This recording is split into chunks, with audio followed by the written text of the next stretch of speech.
खरं तर आज मुंबईमध्ये शिवसेनेचे दोन मेळावे पार पडतात. एक षण्मुखानंदला आहे तर एक गोरेगावच्या नेस्को सेंटरमध्ये आहेत. आणि आपण पाहू शकतो की शिंदेंची शिवसेनेचा संपूर्ण जो मेळावा आहे तो नेस्को सेंटरमध्ये पार पडतोय.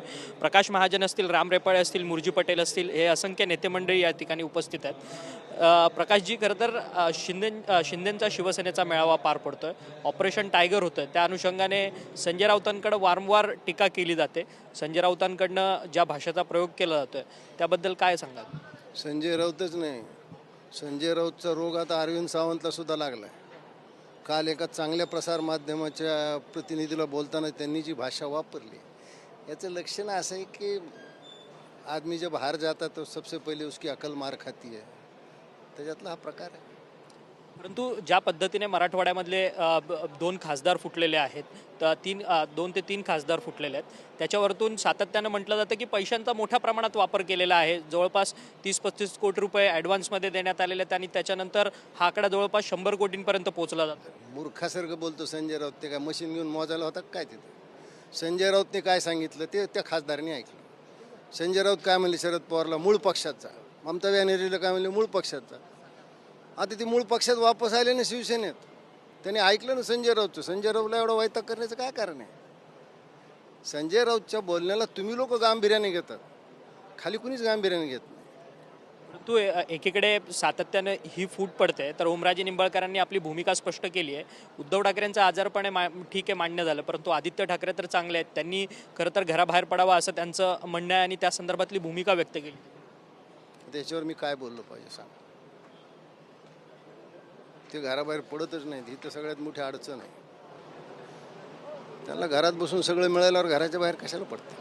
परंतु घराबाहेर पडल्यावरती अडचण संपेल ही त्यांच्या ठाकरेंच्या शिवसेनेची. आता फार सगळं विस्कटून गेलं, आता काही हातात राहिलं नाही त्यांच्या. मातोश्री 2वरच जेवढं काही साम्राज्य 2-4 हुजऱ्यापर्यंतच त्यांचं आता सीमित राहून जाईल. ही सगळी जी लढाई आहे, जी राजकारणाची लढाई सुरू आहे, ती खरं तर उपमुख्यमंत्री आणि मुख्यमंत्री यांच्यातच सुरू आहे, अशा पद्धतीचा दावा त्यांच्या ठाकरे गटाच्या नेत्यांकडनं केला जातोय की कोण वरचढ आहे राज्यामध्ये हेच दाखवलं जातं. सगळा गैरसमज आहे. त्यांच्याविषयी बोलण्यासारखं काही राहिलंच नाही ना. तुम्ही कशाला देवेंद्र फडणवीस आणि एकनाथजी शिंदेमध्ये भांडण लावतात? कधी तुमच्यासमोर दिसलं का तसं? कधीच नाही. ते दोघं आपापलं काम करतात, जनता पाहते.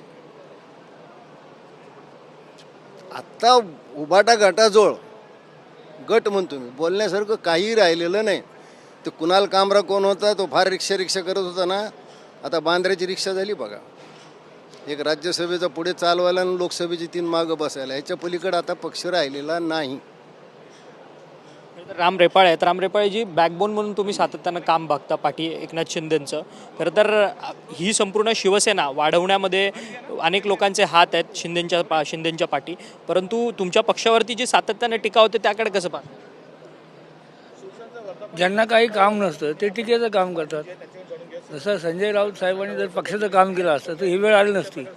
आम्ही आमच्या शिवसेना पक्षाचं काम, वंदनीय शिवसेना प्रमुखांचे विचार, दिघे साहेबांची शिकवण आणि आदरणीय एकनाथ शिंदे साहेबांचा महाराष्ट्रामध्ये तमाम जनतेच्या मनातील एकमेव माणूस ते म्हणजे एकनाथ संभाजी शिंदे. त्यांच्या बरोबरीने त्यांच्या नेतृत्वाखाली ही शिवसेना प्रचंड फोफावत आहे.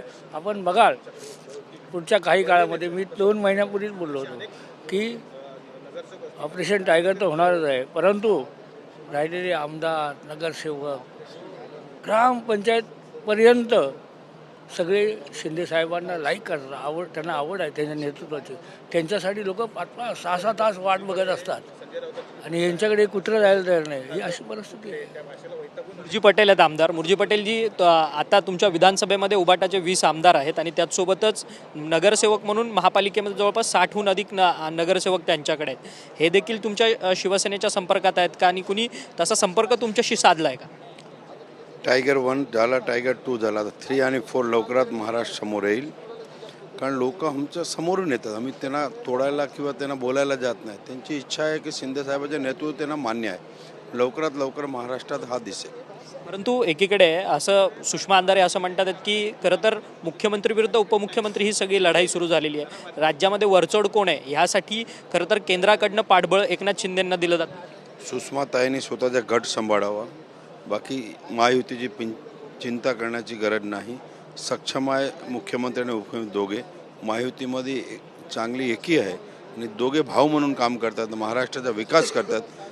मी सुषमाताईंना भाऊ म्हणून त्यांना विनंती करतो की आपण आपला गट सांभाळावा. उरलं सुरलं तेही काही दिवसात राहणार नाही. खरं तर सुशांत शेलार आहेत. सुशांत शेलारजी, खरं तर संघटनेचं तुम्ही काम बघत असता सातत्यानं. संघटना आता मोठी होत चाललेली आहे. ऑपरेशन टायगर तुम्ही केलं, आज सुरक्षा व्यवस्था या ठिकाणी मोठ्या प्रमाणात लावण्यात आली. संजय राऊत म्हणतात की ऑपरेशन तुडवा करा आता ऑपरेशन टायगरच्या विरोधात. मला ॲक्च्युली असं त्यांना सांगायचं आहे की आम्हाला ऑपरेशन करायची गरजच लागत नाही. आमचा हिंदू हृदय सम्राट बाळासाहेब ठाकरे आपला दवाखाना हाच पुरेसा आहे. ऑपरेशन करायची गरज नाही, कारण हिंदुत्वाचे विचार घेऊन जाणारा हा पक्ष आहे आणि त्या एकनाथजी शिंदेसाहेब यांचे विचार ऐकण्यासाठी आम्ही आज या वर्धापन दिनाला सगळे उत्सुक आहोत. आमची उत्सुकता त्यासाठी आहे.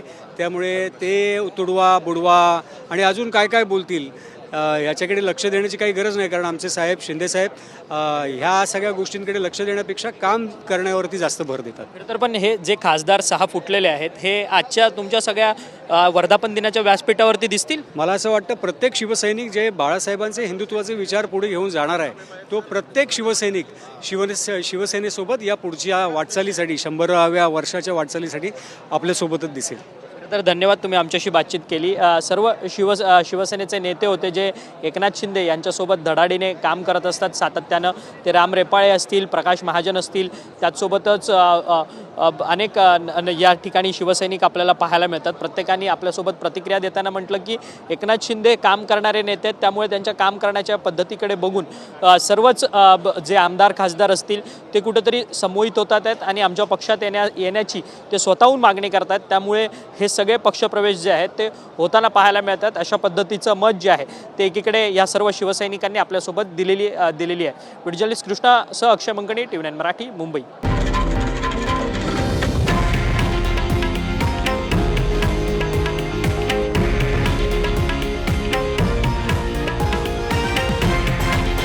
हे आहे देशातील नंबर 1 न्यूज नेटवर्क आणि आपण पाहत आहात TV9 मराठी, एकमेव.